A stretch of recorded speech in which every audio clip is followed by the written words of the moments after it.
नमस्कार. ही आजची रचना जगाचा पोशिंदा आणि आपल्या कृषीप्रधान बनवणाऱ्या भारताचा शेतकरी राजाची. खरंच तो राजा आहे का?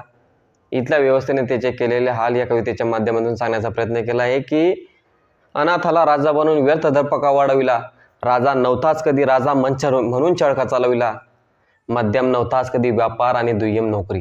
अहो, मध्यम नव्हताच कधी व्यापार आणि दुय्यम नोकरी, कनिष्ठच होती शेती, मग उत्तम मंच म्हणून चळका चालविला, मान नाही, सन्मान नाही, सत्ता नाही, ताज. शेतकरी राजाला कधी इज्जत दिली नाही या व्यवस्थेने की मान नाही, सन्मान नाही, सत्ता नाही, ताज. कसा हा राजा बघा, कष्ट करूनही अन्नाला मोहताज. शेतकऱ्याची पोरं चालविती सरकार. अहो, शेतकऱ्याची पोरं चालविती सरकार, अनुदान देऊन जगविती कास्तकार. पारतंत्र्य गेले आणि स्वातंत्र्य आले, घेतला समृद्धीचा ध्यास. राष्ट्राचा हा अन्नदाता बघा कवटाळतोय मृत्यूचा फास. ही इथली व्यवस्था आहे. शिक्षित नाहीत सोबत प्राध्यापक, साहित्यिक ना भांडवलदार.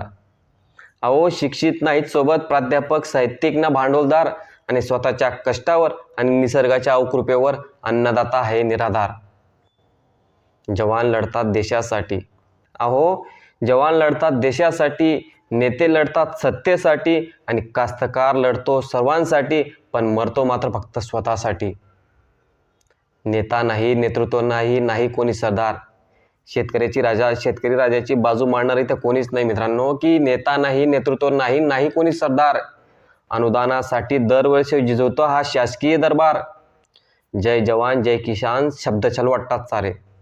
अहो, जय जवान जय किसान शब्द छल वाटतात सारे. दिवस रात्र कष्ट करूनही गरिबीचे भोग याच्या नशिबी आले. म्हणे लोकशाहीचा ध्यास हा सर्वांचा समान विकास. म्हणे लोकशाहीचा ध्यास हा सर्वांसाठी समान विकास. दलाल येथे श्रीमंत होती आणि कष्टकरी होती बकास. देशाचे पोशिंदे आम्ही, दर्जा आमचा सर्वांहून महान. अहो, देशाचे पोशिंदे आम्ही, दर्जा आमचा सर्वांहून महान. आणि कसे म्हणावे स्वातंत्र्य याला, आणि कसा आमचा भारत देश महान. कसे म्हणावे स्वातंत्र्य याला, आणि कसा आमचा भारत देश महान. धन्यवाद.